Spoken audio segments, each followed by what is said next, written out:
South American World Cup qualifying returns. In this video, we'll cover Paraguay and Uruguay on Thursday, June 5th, 7 o'clock p.m. Eastern Time.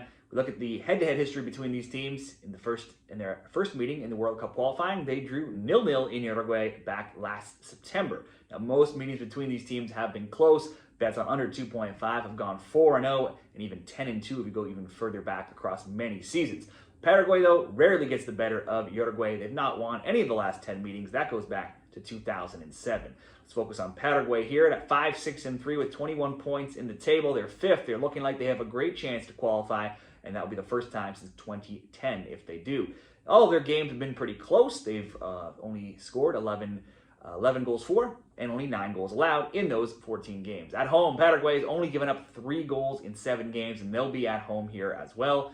While they were typically a lower scoring team earlier on in qualifying, they've scored now in 5 straight games and also scored 9 goals across those 5 games.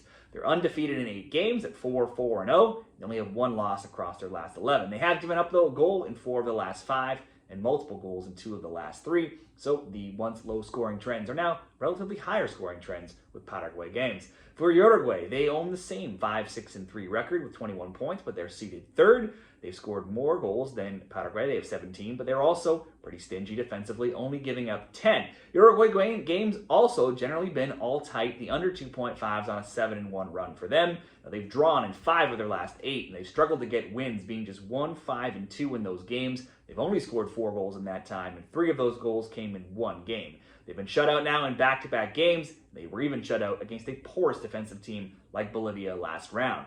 If we look at Paraguay, back to Paraguay here, Isidro Pietra has been the top scorer for them. If you were looking at goal-scoring props, he has 3 goals in his last 4 games. And if we look at Paraguay, Uruguay picks, the odds would tell you everything you need to know. The draw odds, plus 187 at Bet365. Incredibly short odds for the draw. Obviously, draw odds, usually minimum around 2-1 odds or more. It's nearly impossible to split these teams, I think, right now. So there's a few different options here. They all should result in some sort of close outcome. Under 2.5 bet is lined at -250, so that's not going to get you much unless you parlay it with something else or drop it down to under 1.5 goals. That's plus 125. There won't be, like I said, much value unless you lower that to almost no goals in this game. If we want to create some sort of, we could create the same game parlay, Paraguay to score under 2.5 goals. That would be plus 160. Even a little bit safer given the higher scoring Paraguay games of late. Paraguay to score under 3.5 minus 134. Those are a couple options at Bet365. This could also, though, at home with Paraguay in top form, just be the best chance they have to snap a long run of failures against Uruguay. Uruguay not in great form. I think maybe the best bet, best value in this game could be backing Paraguay to get the home win at plus 150 for the best bet in this Paraguay-Uruguay match.